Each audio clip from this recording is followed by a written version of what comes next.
anggaran untuk 100 sumur bor bersama DPRD. Dan oleh karena itu pola-pola seperti ini, tadi saya berbicara dengan DPRD, kalau hanya 100 juta, kita bor satu sumur ini kan 150 juta Pak Gubernur. Kalau kita siapkan 125 juta saja untuk sampai di tangan masyarakat, saya kira kita APBD juga mampu dan APBDes juga bisa seperti itu. Oleh karena itu, terima kasih atas bimbingan teknis yang diberikan oleh Pak Danrem melalui aparaturnya turun sampai di bawah. Hal ini sesungguhnya baru bagi kami, tetapi setelah kami pelajari, staf kami pelajari, kemungkinan besar ini bisa kita laksanakan ke depan. Saya berterima kasih kepada Pak Gubernur, sudah banyak hal yang dibuat di negeri ini dan saya percaya hari ini kita seperti ini, tetapi ke depan kita akan lebih baik dari kondisi hari ini. Akan menolong stunting, karena dengan ditanamnya hortikultura dan sebagainya, maka akan menambah bagi pelaksanaan stunting. Memang secara organisatoris, saya tahun lalu saya menahan gaji kepala puskesmas. Saya minta maaf bagi yang tidak memasukkan data stunting, tidak menimbang orang per orang sesuai dengan by name, by address, gajinya saya tahan. Dan ternyata kita penurunannya hampir mencapai 60%.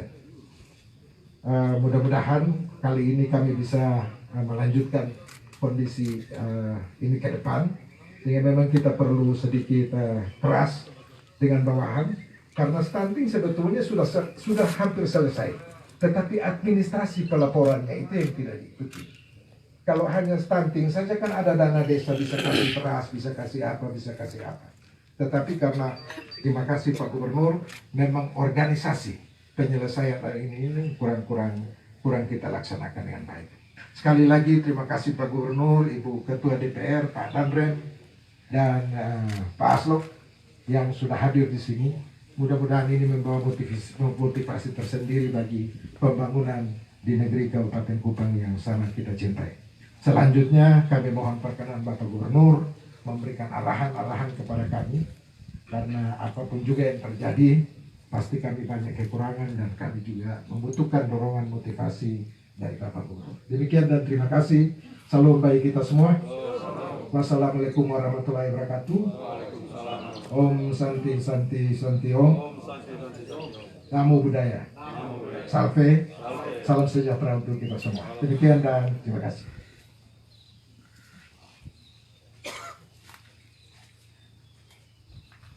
Terima kasih Bapak Bupati. Acara akan dilanjutkan dengan sambutan Gubernur Nusa Tenggara Timur. Kepada yang terhormat Bapak Gubernur, kami silakan.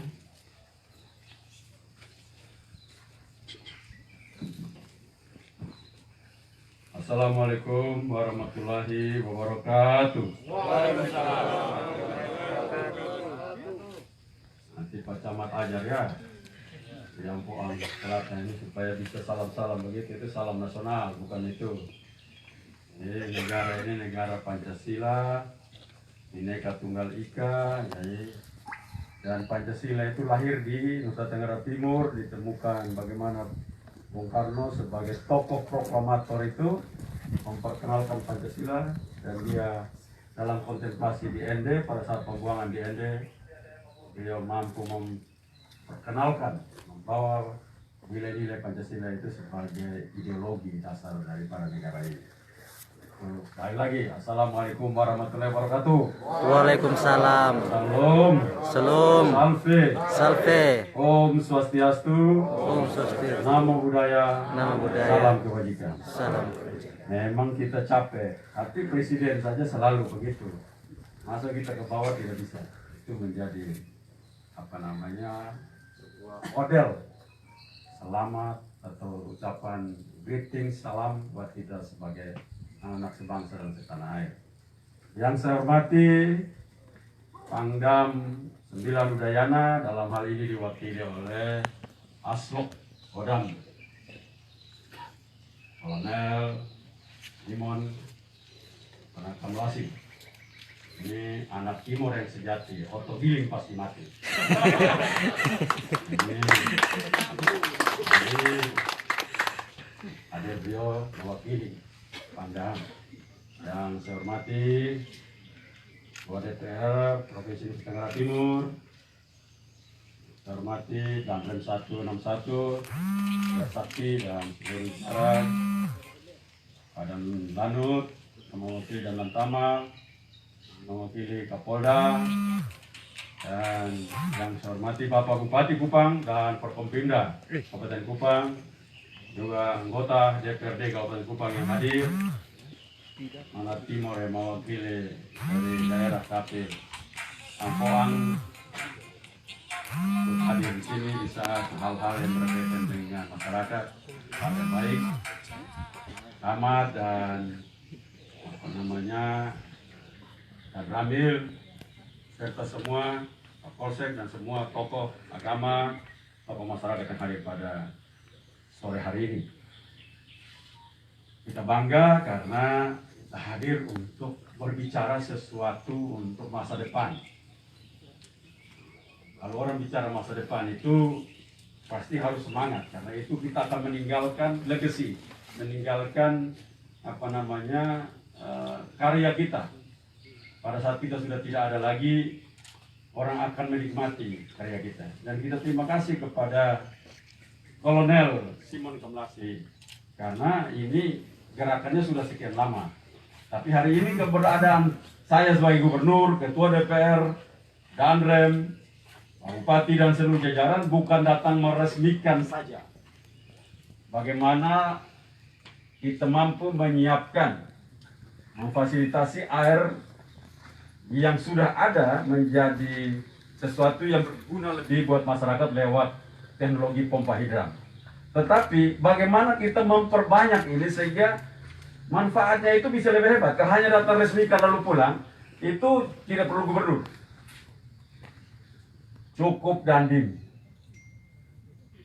Tapi kalau sampai gubernur datang, kok gubernur? Kenapa? Karena ini sebuah pesan bahwa alat ini harus mampu kita tindak lanjuti dalam program-program pemerintah provinsi, kabupaten, dan desa dalam sebuah desain pembangunan yang terintegrasi. Jadi nanti selesai ini, anggaran 2022 itu provinsi berapa, kabupatennya berapa, desanya berapa.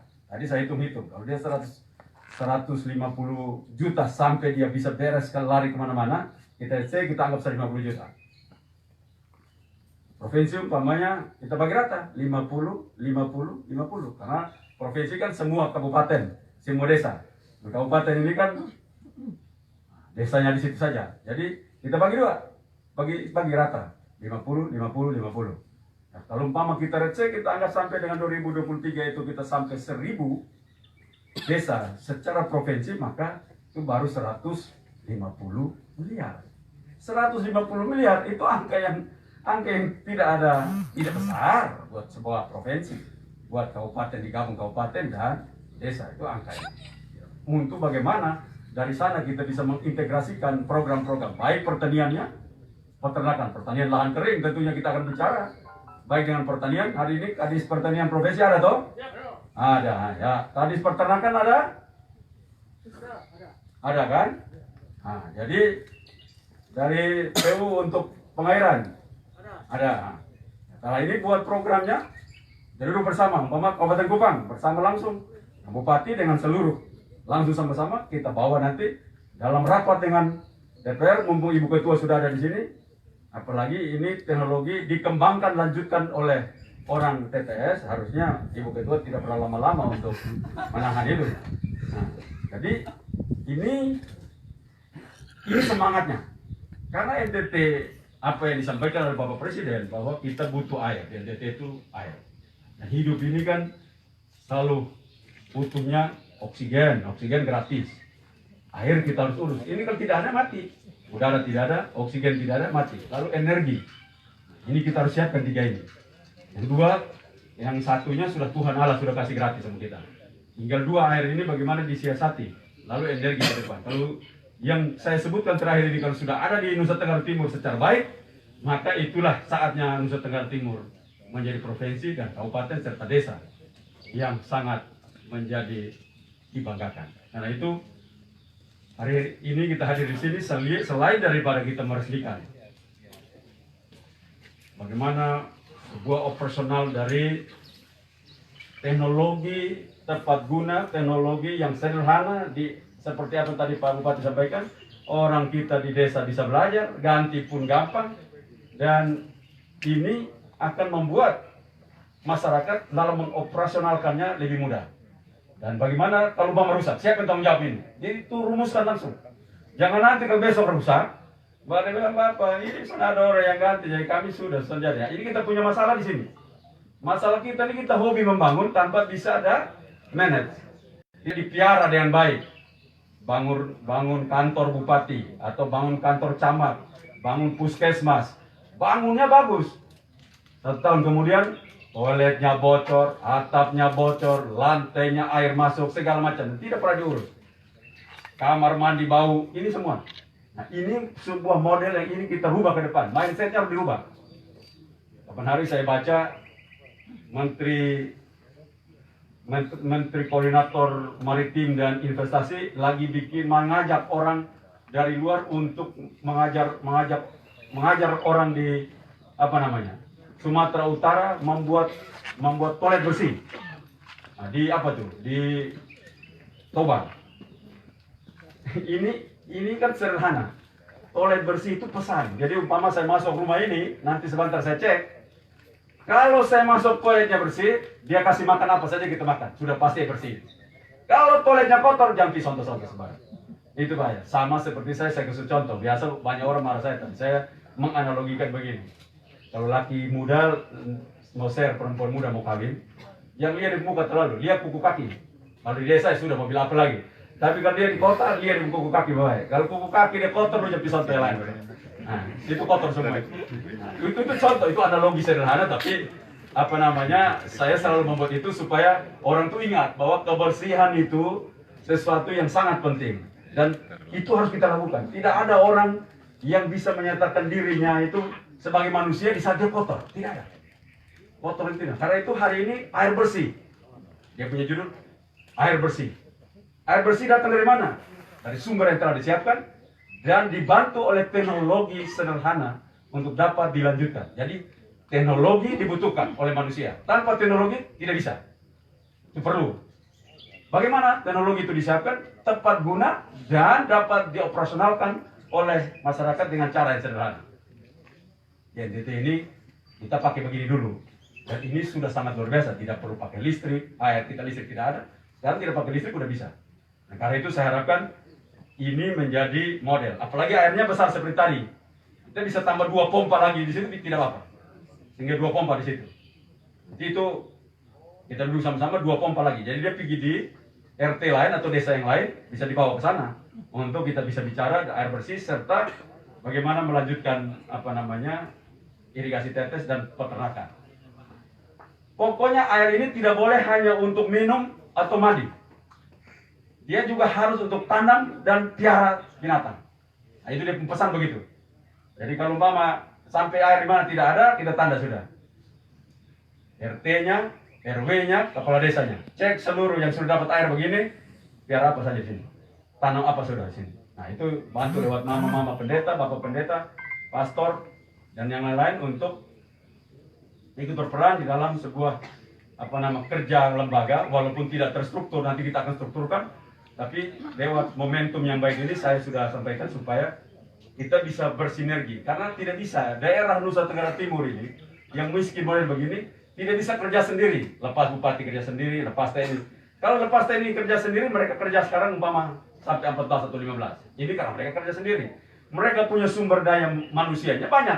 Sumber daya anggaran, teknologi mereka terbuka tapi terbatas. Bagaimana ini akan menjadi dampak besar? Dengan bupati. Bupati punya anggaran tambahan. Dengan desa ada anggaran tambahan. Dengan provinsi punya anggaran tambahan. Dengan pemerintah pusat, kemarin Bapak Presiden telah sampaikan bahwa dia juga akan ikut untuk mencari anggaran lain untuk membantu bagaimana menyelesaikan masalah air berkaitan dengan teknologi yang kita pakai hari ini. Jadi hidran yang dipakai hari ini akan juga dibantu oleh Bapak Presiden. Nah, ini harus dibuat di dalam sebuah konsep gerakan. Nah, karena itu perlu ada di sana gereja, perlu ada tokoh-tokoh adat terlibat.